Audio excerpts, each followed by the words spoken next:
Hello everybody, what is up? Welcome back to This Week in Wargaming. I'm your host, Cobra Wargaming. Now, let's get into the news. First up, we're going to be starting with the Axis and Allies Facebook page to look at some of the cool custom creations users in the community have made.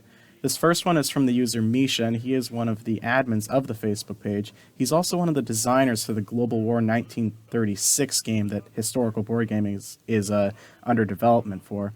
Now, he must have been inspired by that game because what he has done is taken Axis and Allies Pacific and Europe editions and mashed them together into this really cool 1965 scenario.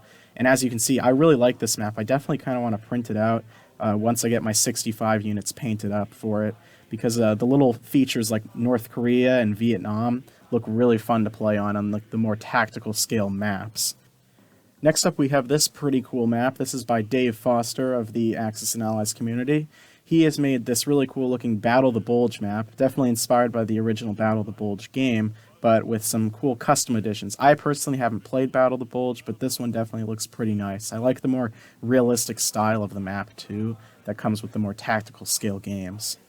Next up, we have this really epic Pacific map that by user Lionis BG. He has been designing this really cool Pacific, and I also saw a Europe map in the works. Now, what he has done is basically kind of been inspired by Global War and 1940 to make this really cool mashup of a more complex game while also being a fast-paced game like Global 40. So I really commemorate him on that, and I really hope for him to release that map soon, possibly for sale, because it definitely looks really nice. Alright, in further news, we're going to be covering some Star Wars Armada stuff now. This is also from a Facebook page, the Star Wars Armada Facebook page by Krabic. He's another Star Wars Armada YouTuber out there. First up, we need to change out of our Axis and Allies uniform and into something more Star Wars appropriate. There we go, much better. Now, first up, we have a few things to showcase. First is this Mandalorian fleet, a very cool looking fleet overall. All repainted ships, and as you can see, some really nice Mandalorian Corvettes. This is by user Kyle from the Facebook page.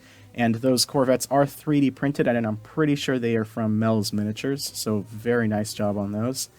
And lastly, for the Star Wars Armada, again, not too much this week, is from user Jacob.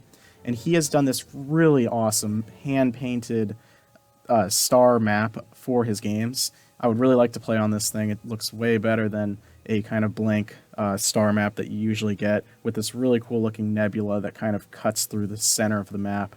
Definitely a really nice play area for Star Wars Armada. So, that is it for This Week in Wargaming. I hope you all enjoyed, and I hope to see you guys next week. Consider subscribing if you're not already, and leaving a comment on this video. Cobra, out.